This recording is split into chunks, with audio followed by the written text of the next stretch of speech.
The Treehouse Pact. A story. The fact that they came at all feels like a small miracle.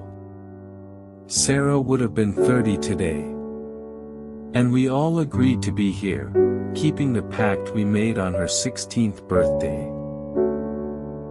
Let us all have a reunion in this treehouse on my 30th birthday. Please don't say no. This is my only wish this birthday. Can we please all agree to make this a pact and meet here?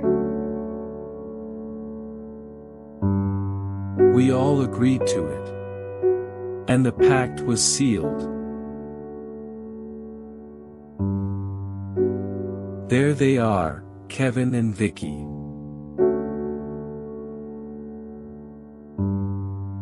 Strange, they're not looking at each other.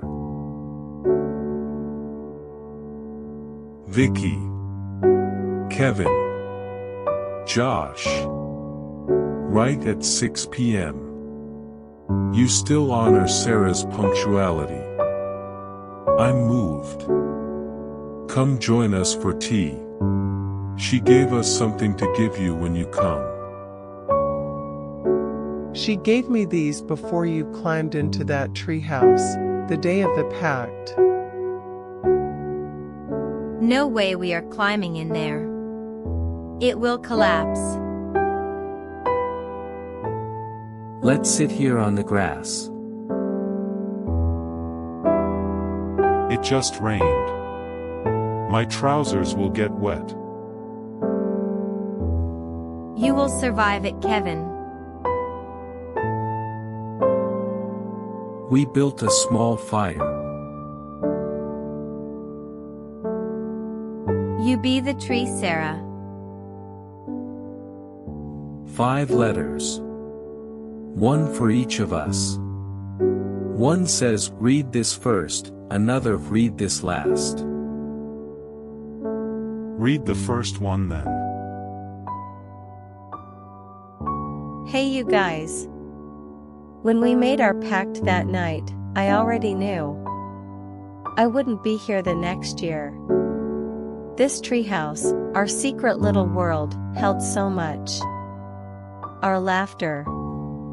Our wild plans. The things we were too scared to say out loud anywhere else. Even then, I could feel it, like we were slowly outgrowing this place. Maybe even outgrowing each other. And maybe, by the time you're reading this, things between you aren't the same.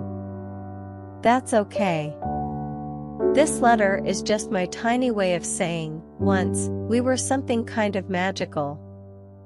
There are a few things I want to share, even a couple secrets. Don't be mad, okay? I'm not trying to stir things up. I just think sometimes the stuff we hide deep down is the stuff that needs the most love. Please read your letters in this order: Vicky, Kevin, then Josh. And maybe, just for tonight, remember how it felt when we still believed this treehouse could hold the whole world. She really thought we wouldn't stay friends. Maybe she was right. We barely said 3 words to each other today. She said there are secrets in these letters.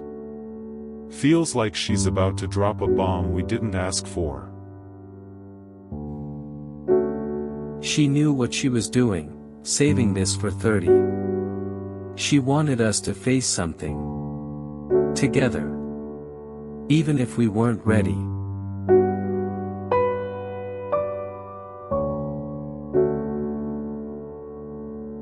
Vicky.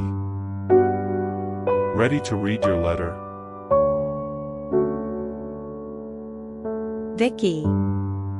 You were the one I always trusted most. We shared everything once, jokes, secrets, fears.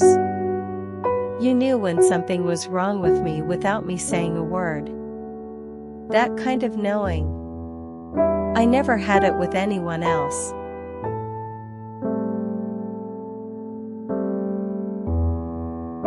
That's why it's hard to say this.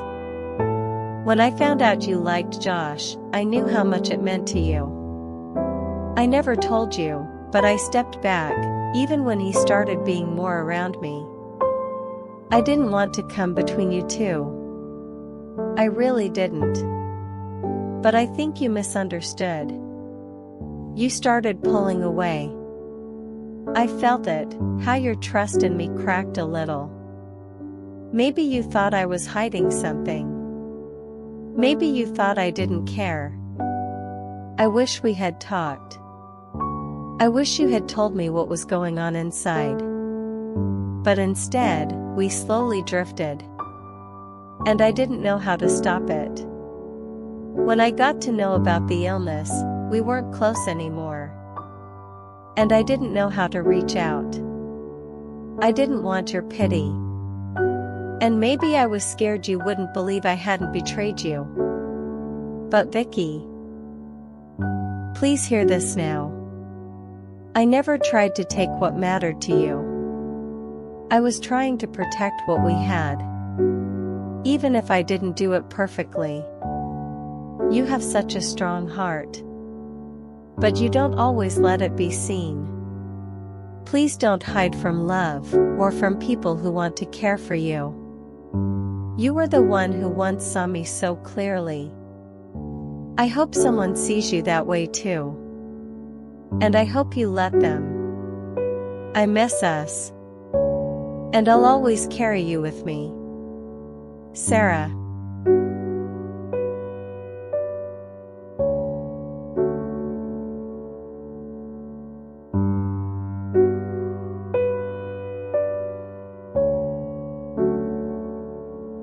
Aren't you next, Kevin? Dear Kevin, you were always the strong one. Steady, quiet, unshakable. The rock everyone leaned on. Even me. And maybe that's the problem. I still remember the day after your mom's funeral. You showed up to school like nothing had happened. Sat next to me in the lunchroom. Ate in silence. When I asked how you were doing, you shrugged and said, "Let's not talk about that." I didn't push. But I saw the way you kept your fists clenched that whole week. Like if you let go, the grief would spill out and never stop. You were there for me every time I needed you. But when you needed someone, you locked the door. Kevin, I waited. Not for an explanation.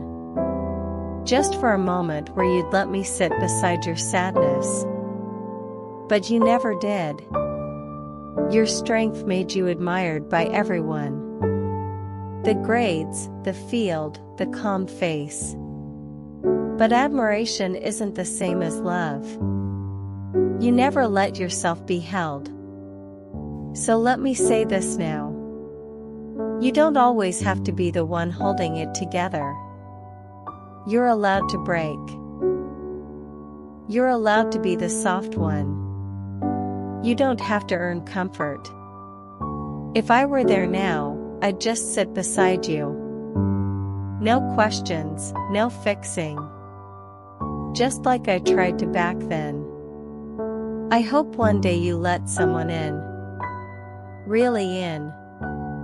Because what I saw in you was someone I felt safe with. And you deserve to feel that too. With love, Sara.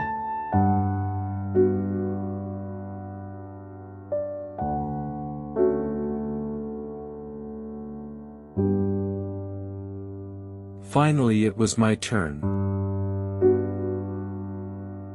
Josh.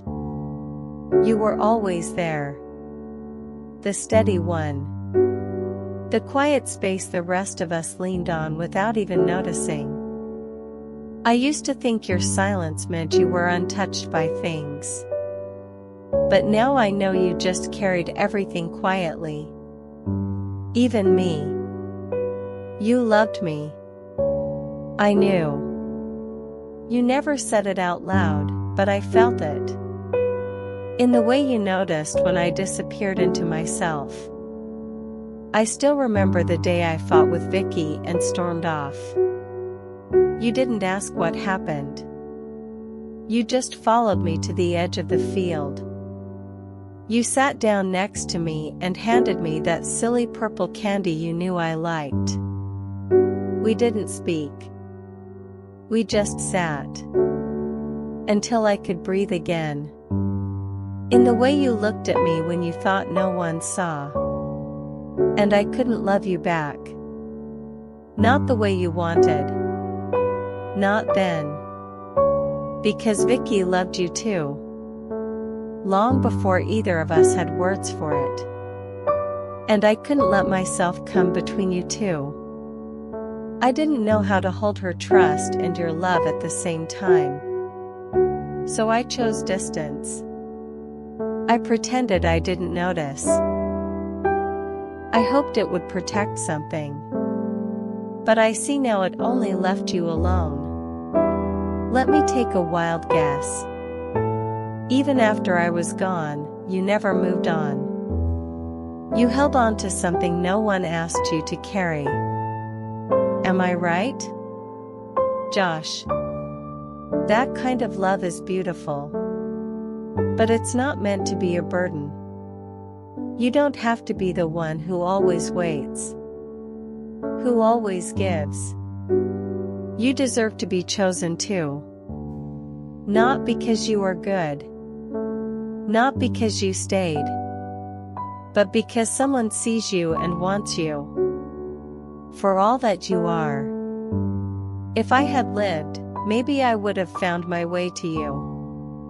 Maybe I would have learned to choose what made me feel safe and known. But I didn't get that chance. And I don't want my absence to keep you from yours. Please. Open your heart again. Find that someone out there who is waiting to love you. The way you've always loved others. And when she does, I'll be there too. Somehow. In that love. Always. Sara.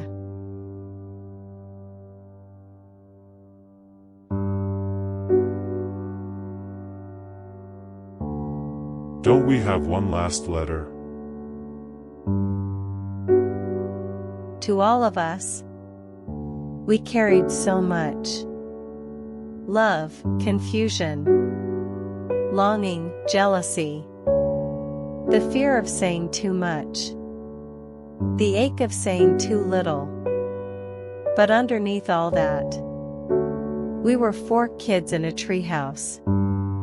Doing the best we could. Loving in the only ways we knew how. We didn't always get it right. We hurt each other sometimes. And we didn't always know how to come back. But I forgive us. All of us.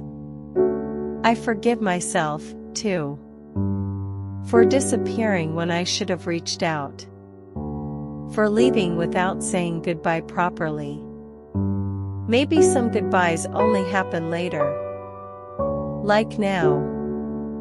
You being here. It means everything to me. You've already given me the greatest gift. You remembered. You came back. Let this fire warm you the way those years once did. Not perfectly. But enough. Whether or not you stay close after this. Carry the warmth with you.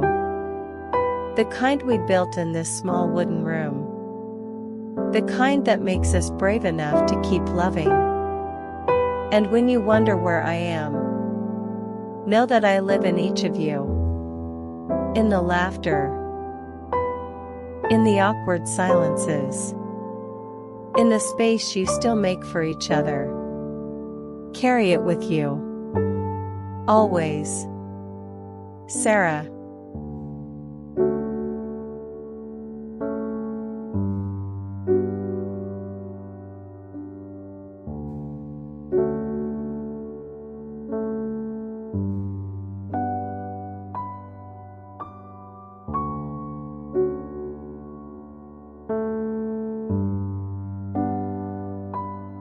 Carry it with you. Always.